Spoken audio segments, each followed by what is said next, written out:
रना रना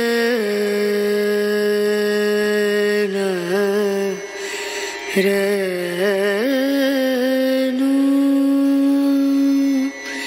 रे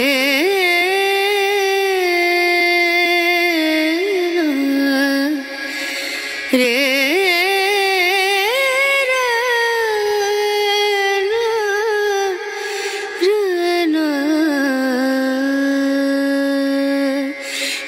नजरिया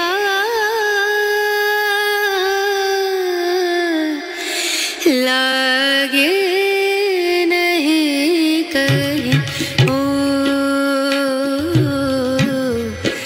नजरिया लागे नहीं कहीं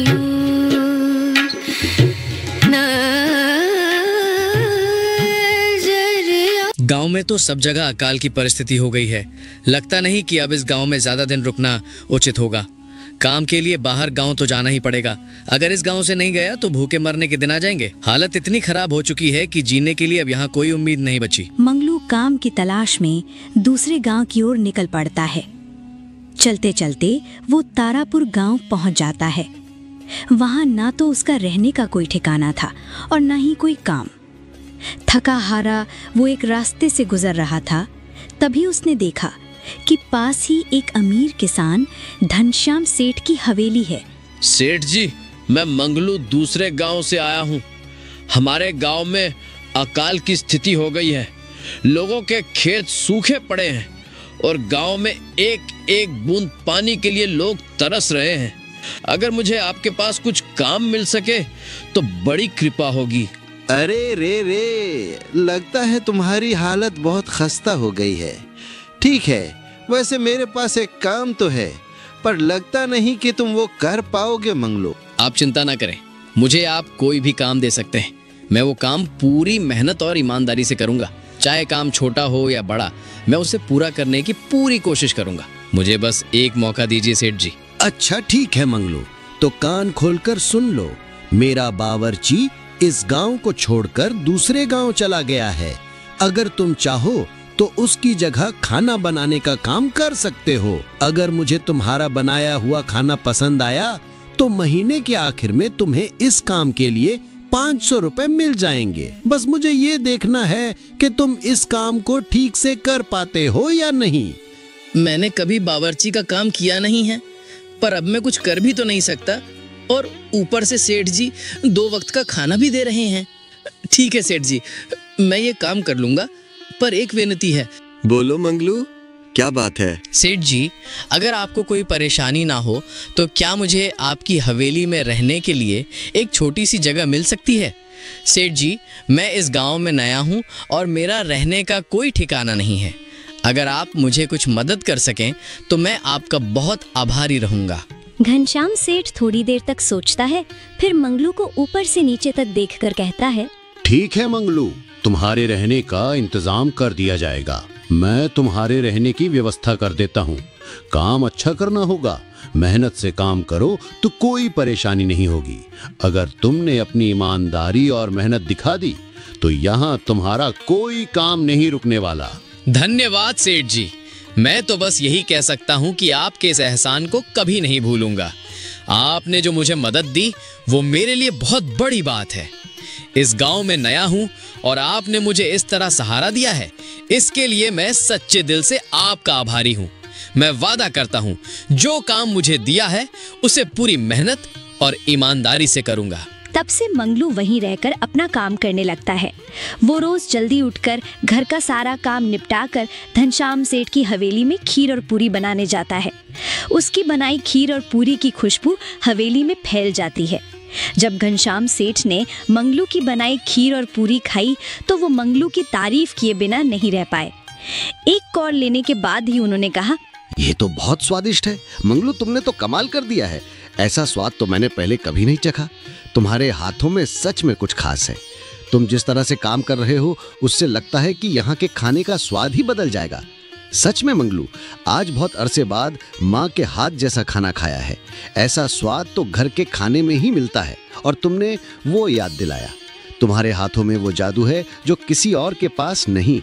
तुमने जितनी मेहनत से ये सब बनाया है वो दिख रहा है। हर रोज मंगलू अपना काम ईमानदारी और पूरी मेहनत से करता था। उसकी मेहनत देखकर घनश्याम सेठ को भी मंगलू का काम बहुत पसंद आने लगा। वो अपना काम पूरी लगन और दिल से करता था। एक दिन घनश्याम सेठ ने मंगलू को बुलाकर कहा, मंगलू, मुझे तुम्हारा काम बहुत पसंद आया है। तुम्हारे बनाए खाने की बात ही कुछ और है।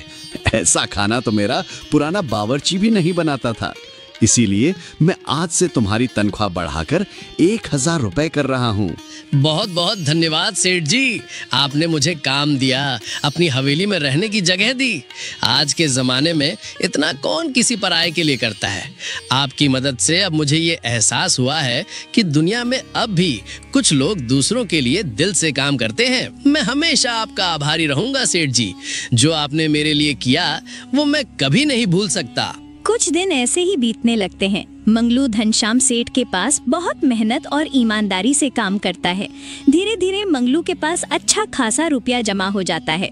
सेठ जी बहुत अच्छे हैं। उन्होंने मेरे मुश्किल वक्त में ना सिर्फ मुझे काम दिया बल्कि रहने के लिए जगह भी दी। लेकिन अब मेरे पास इतना पैसा जमा हो गया है कि मैं अपनी एक छोटी सी कुटिया ले सकता हूँ। सेठ जी के ऊपर और बोझ डालना ठीक नहीं होगा क्योंकि उन्होंने मुझे पहले ही बहुत मदद दी है। सेठ जी, मैं आपको धन्यवाद देता हूँ। आपने मेरे लिए जो किया वो मैं कभी नहीं भूल सकता। आपने मुझे काम दिया और रहने के लिए जगह भी दी। अब मेरे पास कुछ पैसे जमा हो गए हैं और मैं चाहता हूँ कि मैं अपने खुद की एक छोटी सी कुटिया खरीद लूँ। मैं और ज्यादा दिन यहाँ नहीं रह सकता सेठ जी। क्या बात है मंगलू, हवेली में रहने में क्या परेशानी है? तुम्हारी सारी जरूरतें पूरी होंगी। मैं हमेशा तुम्हारे साथ हूँ, तुम चिंता मत करो। सेठ जी, यहाँ कोई परेशानी नहीं है, सब कुछ बहुत अच्छा है। लेकिन मेरी खुददारी मुझे और ज्यादा दिन हवेली में रहने की इजाजत नहीं देती। मुझे लगता है कि अब मुझे अपनी खुद की कमाई से एक छोटी सी कुटिया लेनी चाहिए। मुझे माफ कीजिए सेठ जी, मैं और ज्यादा दिन यहाँ नहीं रह सकता। मंगलू ने अपनी मेहनत से अपनी एक छोटी सी कुटिया ले ली और अब वो उसी में रहने लगा था। वो कुटिया गांव से काफी दूर थी। कई साल ऐसे ही बीत गए। मंगलू घनश्याम सेठ के यहाँ खाना बनाने आता और फिर काम करके अपनी कुटिया में वापस चला जाता था। एक दिन मंगलू को नींद नहीं आ रही थी। वो पूरी रात चुपचाप सोचता रहा। मैं यहाँ इतनी सुनसान जगह पर रहता हूँ और जो पैसे मैंने इतने सालों में जमा किए हैं वो भी अब मुझे बहुत ज्यादा लगने लगे हैं। अगर कल को चोरों ने चोरी कर ली तो क्या होगा? मेरे पास जो मेहनत की कमाई है वो यहाँ इस सुनसान जगह पर पूरी तरह से सुरक्षित नहीं है। मुझे अब सेठ जी से बात करनी होगी, शायद वो कुछ मदद कर सकें। मेरी मेहनत की कमाई जिसे मैंने सालों में इकट्ठा किया है यहाँ सुरक्षित नहीं रह सकती। सेठ जी, आजकल गांव में चोरी की समस्या बहुत बढ़ गई है और मेरे पास कुछ रुपए भी जमा हैं जो मैंने अपने छोटे से घर में रखे हुए हैं। लेकिन मुझे उन पैसों की चोरी की बहुत चिंता हो रही है। आपको तो पता है कि मैं दिन भर आपके पास ही काम करता हूँ और रात को अपनी कुटिया में लौट आता हूँ। इस बीच उस सुनसान इलाके में मेरे पैसे पूरी तरह से सुरक्षित नहीं हो सकते। क्या आप मुझे कोई सलाह दे सकते हैं या कोई उपाय बता सकते हैं जिससे मेरी मेहनत की कमाई सुरक्षित रहे? मंगलू, तुम बात तो बिल्कुल सही कह रहे हो। आए दिन गांव में नए नए चोरी के किस्से सामने आ रहे हैं और जब तुम यहाँ होते हो तो तुम्हारा घर खाली ही रहता है। ऐसे में चोरी होने की संभावना तो बिल्कुल है। देखो मंगलू, ऐसे समय में तो गांव में एक ही जगह है जहां तुम्हारा धन सुरक्षित रह सकता है और वो है जमींदार का घर। यहाँ तक कि अगर तुम अपने पैसे जमींदार के घर में रखोगे तो वो पूरी तरह से सुरक्षित रहेंगे। मैं तुम्हें यही सलाह दूंगा कि तुम अपने पैसे वहां रखवाओ ताकि तुम्हारे दिल को शांति मिले और तुम्हारी मेहनत की कमाई चोरी से बची रहे। क्या जमींदार का घर? क्या वहाँ मेरे पैसे सुरक्षित रहेंगे? हाँ मंगलू, इस गांव के जमींदार बहुत ईमानदार और दयालु हैं। ऐसा मैंने कुछ लोगों से सुना है। उनके घर पर बहुत सारे पहरेदार भी हैं और उनका घर गांव के सबसे सुरक्षित स्थानों में से एक है। चोरी होने की संभावना बहुत कम है। तुम अपने पैसे वहां सुरक्षित रख सकते हो और मुझे पूरा यकीन है कि तुम्हारी मेहनत की कमाई वहां सुरक्षित रहेगी। सेठ जी ठीक है, फिर आज ही मैं जमींदार जी से मिलकर बात करता हूँ और उन्हें अपनी समस्या बताता हूँ। मुझे उम्मीद है कि वो मेरी मदद करेंगे, जैसे आपने मुझे हमेशा सहारा दिया है। उनका घर गांव के सबसे सुरक्षित स्थानों में है और अगर वहाँ मेरे पैसे सुरक्षित रहेंगे तो मुझे बहुत राहत मिलेगी। उस दिन मंगलू जमींदार जी के घर उनसे बात करने जाता है। दिल में कई सवाल और चिंता के साथ वो जमींदार के पास पहुंचता है। ए बंदर, कहाँ अंदर आए जा रहे हो? वहीं रुक जाओ। किससे पूछकर अंदर जा रहे हो भाई? जी, मुझे जमींदार जी से मिलना है। मुझे उनसे कुछ काम है। मैं उनसे अपनी समस्या के बारे में बात करना चाहता हूँ। क्या काम है बंदर तुमको जमींदार जी से? वो अपना कीमती वक्त तुम्हारे लिए क्यों बर्बाद करेंगे? जाओ यहाँ से। जी, मुझे कुछ पैसे रखवाने थे उनके पास, यही काम के लिए आया था मैं। मुझे घनश्याम सेठ जी ने भेजा है, आप उन्हें जानते ही होंगे। मैं उनके यहाँ खाना बनाने का काम करता हूँ और उन्होंने ही मुझे जमींदार से मिलने को कहा था, इसी कारण मैं यहाँ आया हूँ। सेठ घनश्याम ने भेजा है तुम्हें? अच्छा ठीक है, तुम अंदर जा सकते हो। नमस्ते जमींदार जी, मैं मंगलू घनश्याम सेठ के यहाँ काम करता हूँ। कुछ साल पहले ही मैं दूसरे गांव से यहाँ आया हूँ और अब अपनी मेहनत से अपना जीवन बसा रहा हूँ। मुझे आपसे एक ज़रूरी बात करनी है, इसीलिए मैं आपके पास आया हूँ। अच्छा मंगलू, बोलो तुम्हारा क्या काम है मेरे पास? क्या मदद चाहिए तुम्हें? जमींदार जी, मैं सालों से घनश्याम सेठ के पास काम कर रहा हूँ और मैंने कुछ पैसे भी जमा कर लिए हैं। लेकिन बात यह है कि गांव में चोरी की समस्या बहुत बढ़ गई है। अब मुझे अपने पैसे घर में रखने से डर लग रहा है और मैं चाहता हूँ कि मेरे पैसे कहीं सुरक्षित रहें। अच्छा, कितने रुपए जमा किए हैं तुमने? जमींदार जी, यही कोई 36,000 रुपए होंगे मेरे पास। इतनी बड़ी रकम को घर में रखना बहुत ही जोखिम भरा काम है। मेरा सारा दिन तो घनश्याम सेठ के घर में ही गुजर जाता है और अगर पीछे से चोरी हो गई तो, इसलिए मैं अपने पैसे आपके पास रखने आया हूँ ताकि मेरी मेहनत की कमाई सुरक्षित रहे। मुझे यकीन है कि अगर मेरी कमाई आपकी निगरानी में रहेगी तो कोई भी उसे चोरी नहीं कर पाएगा। वाह, ये तो बड़ी रकम है। तुम एकदम सही जगह आए हो मंगलू। मुझसे ज्यादा ईमानदार तुम्हें पूरे गांव में कोई नहीं मिलेगा। तुम चिंता मत करो, तुम्हारे पैसे मेरे पास पूरी तरह से सुरक्षित रहेंगे। मैं तुम्हारी मेहनत की कमाई की पूरी जिम्मेदारी लूंगा और किसी को भी उसे छूने की इजाजत नहीं दूंगा। मैंने आपकी ईमानदारी के बारे में लोगों से बहुत सुना है जमींदार जी, इसलिए मैं अपनी रकम कुछ वक्त के लिए आपके पास रखना चाहता हूं ताकि मैं पूरी तरह से निश्चिंत रह सकूं। मुझे आप पर पूरा भरोसा है जमींदार जी, इसीलिए मैं आपके पास आया हूं। हाँ मंगलू, तुमने बिल्कुल सही सुना है। तुम्हारी रकम मेरे पास पूरी तरह से सुरक्षित रहेगी। तुम अब चिंता छोड़ दो, मैं सब देख लूंगा। तुम बेफिक्र हो जाओ, तुम्हारी मेहनत की कमाई सही हाथों में है। आपका बहुत शुक्रिया जमींदार जी। आप नहीं जानते आपने मेरी कितनी बड़ी मुश्किल हल की है। मुझे रात को नींद नहीं आती थी, पर आज मैं बहुत दिन बाद चैन की नींद सोऊंगा और वो भी सिर्फ आपकी वजह से। आपकी मदद के लिए मैं हमेशा आभारी रहूंगा। अरे मंगलू, कोई बात नहीं। धन्यवाद तो मुझे बोलना चाहिए जो तुम मेरे पास आए अपने रुपए रखने के लिए। बहुत भरोसा करते हो मंगलू मुझ पर। अब जाओ और आज बेफिक्र होकर सोना। कोई चिंता मत रखना मन में, तुम्हारे पैसे पूरी तरह सुरक्षित हैं। मंगलू अपने पैसे जमींदार को देकर अपने घर चला जाता है। ऐसे ही मंगलू ईमानदारी और मेहनत से घनश्याम सेठ के यहाँ काम कर रहा था। देखते ही देखते 2 साल ऐसे ही बीत जाते हैं। एक दिन मंगलू सोचता है, अब बहुत साल हो गए घनश्याम सेठ के यहाँ काम करते हुए। वैसे सेठ जी तो बहुत अच्छे इंसान हैं, पर सोच रहा हूँ कि खुद की जमीन लेकर उस पर मेहनत करूं, तभी मैं बड़ा आदमी बन सकता हूं। अब जो मेरे पास थोड़े बहुत पैसे हैं और जो जमींदार जी के पास मैंने रखे हैं, उन्हें लेकर मुझे अब कुछ करना होगा। अब समय आ गया है कि उन पैसों को सही जगह लगाया जाए। आज ही मैं जाऊंगा जमींदार के घर और अपने पैसे वापस लेकर आऊंगा ताकि मैं अपनी मेहनत की कमाई को अपनी खुद की जमीन पर काम में लगा सकूं। जमींदार जी, मैं अपने रुपए वापस लेने आया हूँ। आपके पास मैंने 36,000 रुपए दिए थे संभालने के लिए। अब मुझे इन पैसों की जरूरत है। अरे भाई साहब, मैंने पहचाना नहीं आपको। वैसे कौन हो आप? क्या काम है? अरे जमींदार जी, अच्छा मजाक करते हैं आप। मैं मंगलू हूँ। पिछले साल मैंने आपको पैसे संभालने के लिए दिए थे, याद है ना? अब मुझे उन पैसों की जरूरत है ताकि मैं उन्हें सही जगह पर लगा सकूं। अरे भाई साहब, मेरे पास कितने सारे लोग आते जाते हैं पैसे रखने के लिए और सभी के साथ मेरा अच्छा व्यवहार होता है। वैसे आपके पास कोई कागजात हैं क्या? क्योंकि मैं हर व्यक्ति से कागज पर ही व्यवहार करता हूँ ताकि ये साफ साफ दर्ज हो सके कि किसने कितने पैसे दिए और कब दिए। जमींदार जी, ये आप क्या बात कर रहे हैं?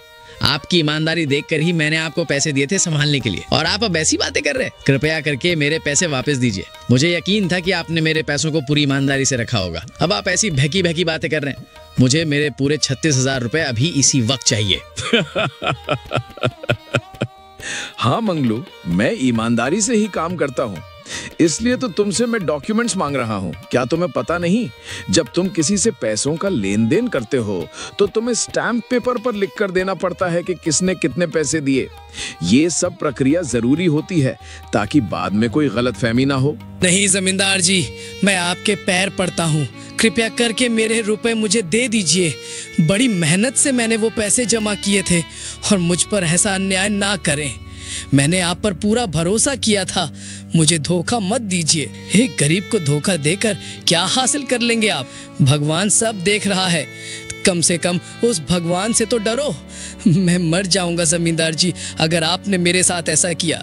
मेरी मेहनत की कमाई ही मेरी जान है, और अगर आप मुझे धोखा देंगे तो मैं नहीं जी पाऊंगा। अरे क्या ये झूठ मूठ का रोना धोना लगा लिया है? लगता है तुम ढोंगी हो और मेरी ईमानदारी और भोलेपन का फायदा उठाकर मुझसे ये रुपए लेने आए हो।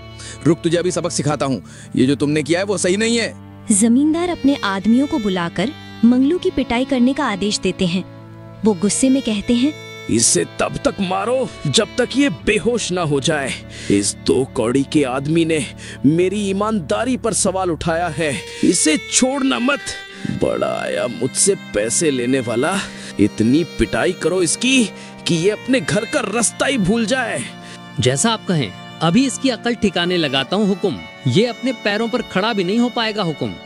आज इसकी खैर नहीं, इसको ऐसा सबक सिखाऊंगा कि ये आगे से अपनी औकात में रहे। ऊपर वाले से डरो, तुम पर ऐसी लाठी पड़ेगी कि एक दिन उठ भी नहीं पाओगे। गरीबों को लूटते हो तुम लोग, शर्म आनी चाहिए। लोग तुम पर भरोसा करके अपनी मेहनत की कमाई तुम्हें सौंपते हैं और बदले में तुम उनके भरोसे की धज्जियां उड़ा देते हो। कितने नीच हो तुम लोग। जमींदार का आदमी रामू मंगलू को डंडे से खूब मारता है। मंगलू के शरीर पर घाव के निशान स्पष्ट दिखाई दे रहे थे। दर्द से बेहाल मंगलू दुखी होकर अपने घर चला जाता है। 2 दिन से मंगलू घाव के दर्द के कारण घनश्याम सेठ के घर काम के लिए नहीं जा पाता है। अगले दिन घनश्याम सेठ मंगलू के पास आते हैं। वो देखते हैं कि मंगलू खाट पर सो रहा है और उसकी हालत बहुत ही चिंता में डालने वाली है। मंगलू भाई, तुम 2 दिन काम पर नहीं आए, क्या हुआ भाई? तबीयत ठीक है ना तुम्हारी? कोई समस्या है क्या? सेठ जी, आप खुद यहाँ आए हो। आप खबर भिजवाते तो मैं खुद ही आपके पास आ जाता। आप इतनी दूर मेरे लिए आए हैं और मैं आपका स्वागत तक ठीक से नहीं कर पा रहा हूँ। इसके लिए मैं खुद को दोषी महसूस कर रहा हूँ। अरे मंगलू, कोई बात नहीं। तुम्हें देखकर लगता है तुम बीमार हो। क्या हुआ है तुम्हें? तबीयत ठीक नहीं लग रही तुम्हारी। घनश्याम सेठ, क्या बताऊं, जिस जमींदार के पास पिछले साल मैंने अपने पैसे संभालने को दिए थे, वो आज मुझे पैसे वापस नहीं करना चाहता। वो बहुत लालची इंसान है। वो लोगों को ठग रहा है, और जब मैंने बाद में गिड़गिड़ाना शुरू किया तो उसने मुझे और भी ज्यादा तंग किया। अब मैं क्या करूं समझ में नहीं आ रहा। अरे बाप रे, ये तो बड़ा ही गंभीर विषय है। मैंने तो जमींदार के बारे में अच्छा ही सुना था, पर मुझे भी नहीं पता था कि वो इंसान इतना गिरा हुआ है। तभी मैं सोचता था हर साल उसकी संपत्ति इतनी ज्यादा कैसे बढ़ जाती है। मुझे माफ कर दो मंगलू, मैंने ही तुम्हें उस लालची जमींदार के पास भेजा था। मेरी वजह से ही तुम्हारी ये हालत हुई है। सेठ जी, आप तो मेरा अच्छा ही सोच रहे थे। ये तो उस जमींदार का लालच है। अब लगता नहीं कि मेरे पैसे उस जमींदार से वापस मिलेंगे भी। वो तो पूरी तरह से अपना रूप दिखा चुका है और अब मुझे डर है कि शायद मुझे कभी मेरे पैसे वापस नहीं मिलेंगे। तुम चिंता मत करो मंगलू, मेरी वजह से ही तुम उस लालची जमींदार के चंगुल में फंसे हो। मैं ही तुम्हारे पैसे उससे वापस दिलाऊंगा, ये मेरा वादा है तुमसे। सुनो, मेरे पास एक तरकीब है जिससे मैं तुम्हारे पैसे तुम्हें वापस दिला सकता हूँ। घनश्याम सेठ मंगलू को सारी तरकीब बताता है। अगले दिन घनश्याम सेठ बहुत सारा पैसा एक सूटकेस में भरकर खुद जमींदार के घर जाता है। अरे घनश्याम सेठ, आप आज आप खुद यहाँ? बोलो भाई, इस गरीब के घर कैसे आना हुआ? हमारा तो ये सौभाग्य है कि आप जैसे धनी आदमी के चरण हमारे घर में लगे हैं। नमस्ते जमींदार जी। अरे जमींदार जी, आप तो मुझे अब लज्जित कर रहे हैं। वैसे मैं कुछ महीनों के लिए दूसरे राज्य में व्यापार करने जा रहा हूँ और मैं ये लगभग 90,000 रुपए लाया हूँ। मुझे डर है कि कहीं ये चोरी ना हो जाएं। क्या आप मेरे इस पैसे को कुछ दिनों के लिए अपने पास रख सकते हैं ताकि मैं निश्चिंत रहूं? आपसे ज्यादा भरोसे वाला आदमी पूरे गांव में नहीं है। अरे घनश्याम सेठ, ये भी कोई पूछने की बात है? मेरे पास आपके पैसे बिल्कुल सुरक्षित रहेंगे। आप निश्चिंत होकर व्यापार करने जाइए, कोई चिंता की बात नहीं है। इस बार तो बड़ी मछली हाथ लगी है, बार बार ऐसा मौका नहीं मिलता। भारी माल हाथ में लगने वाला है और मैं इसे अच्छे से संभाल लूंगा। तभी वहाँ पर मंगलू आ जाता है। उसे देखकर जमींदार चौंक जाता है और डर के मारे बोलने लगता है, अरे मंगलू, तुम? अच्छा हुआ तुम आ गए, मैं तुम्हारे पास ही आने वाला था। मुझे माफ करना, उस दिन तुम्हें पहचान नहीं पाया। इतने सारे लोग मेरे पास आते हैं तो जरा परेशानी होती है, पर अब मुझे याद आ गया है कि तुमने 36,000 रुपए मुझे संभाल कर रखने के लिए दिए थे और मैं तुम्हारे सारे पैसे वापस लौटाना चाहता हूँ। जमींदार मंगलू के सारे पैसे उसे लौटा देता है। माफ करना मंगलू, मेरे आदमियों ने तुम्हारे साथ उस दिन बदतमीजी की और मैं आज ही उन्हें काम से निकालता हूँ। ये मुझसे बड़ी गलती हुई और मैं इसके लिए तुमसे दिल से माफी मांगता हूँ। तुम जैसा इंसान इस तरह की बेइज्जती का हकदार नहीं था। अरे क्या बात है जमींदार जी, आप तो अपनी बातों के बहुत पक्के हैं। तो ठीक है, मैं अपने सारे पैसे आपके पास रख सकता हूँ। आपका भरोसा ही काफी है मेरे लिए और मुझे यकीन है कि मेरे पैसे पूरी तरह से सुरक्षित रहेंगे। घनश्याम सेठ इतना बोल ही रहा था कि तभी मंगलू बीच में ही बोलता है, मालिक, अब आपको बाहर के राज्य में जाने की कोई जरूरत नहीं है। अभी अभी व्यापारियों का संदेश आया है और उन्होंने कहा कि वो खुद हमारे गाँव आ रहे हैं। यही संदेश आपको देने में यहाँ आया था। अरे ये तो बहुत बढ़िया बात हुई, अब मुझे इतनी दूर नहीं जाना पड़ेगा। सुन रहे हो जमींदार जी, व्यापारी यहाँ आ रहे हैं। अब मुझे नहीं लगता कि ये पैसे आपके पास रखने का कोई मतलब होगा। चलो, आपका बहुत बहुत धन्यवाद, आपने मेरे पैसे रखने से मना नहीं किया। आप बहुत ही दयालु आदमी हैं, सबका भला करते हैं, भगवान आपका भी भला करे। अच्छा जमींदार जी, तो मैं चलता हूँ, अब व्यापारियों से मिलना भी है। ऐसा बोलकर घनश्याम सेठ और मंगलू वहाँ से अपने पैसे लेकर चले जाते हैं। तेरी की, ये क्या हो गया? ये 90,000 तो चले गए और जो मंगलू के 36,000 हड़प लिए थे वो भी चले गए। हाय रे मेरा नसीब, कोटे सिक्के जैसा निकला, सब कुछ हाथ से निकल गया। आपका बहुत बहुत धन्यवाद सेठ जी। अगर आज आप नहीं होते तो मेरी सारी जमा पूंजी वो जमींदार हड़प लेता। मंगलू, कोई बात नहीं। जो व्यक्ति मेहनत और ईमानदारी से कमाता है, ऊपर वाला उसका बुरा नहीं होने देता, और जो हराम की कमाई खाता है उसका कभी अच्छा नहीं होने देता। हमेशा याद रखो, सच्चाई और मेहनत का फल देर से ही सही लेकिन जरूर मिलता है। नमस्कार दोस्तों, आपका साथ हमारे लिए बेहद खास है और हम हर वीडियो में अपने दिल और मेहनत से बेहतरीन कहानियाँ बनाने की कोशिश करते हैं ताकि आपको कुछ ऐसा मिल सके जो आपकी सोच को छू जाए। इसलिए हम आपसे एक गुजारिश करना चाहते हैं, अगर आपको हमारी कहानियाँ पसंद आए तो इसे लाइक करें, अपने दोस्तों के साथ इस अनमोल ज्ञान को शेयर करें और यदि आपने अभी तक चैनल को सब्सक्राइब नहीं किया है तो जल्दी से कर लें। सब्सक्राइब करने के साथ ही बेल आइकन को भी दबाएं ताकि आपको हमारे नए वीडियो की नोटिफिकेशन सबसे पहले मिले। तो इंतज़ार किस बात का है, अभी सब्सक्राइब करें और हमारे साथ इस सफ़र का हिस्सा बने। आप सभी के इतने प्यार और समर्थन के लिए दिल से शुक्रिया। मिलते हैं अगली वीडियो में। इसी तरह की रोचक और मनोरंजक कहानियाँ देखने के लिए हमारे चैनल को सब्सक्राइब करें और बेल आइकन का बटन भी दबा दें ताकि आपको आने वाले हर कहानी की नोटिफिकेशन सबसे पहले मिल सके।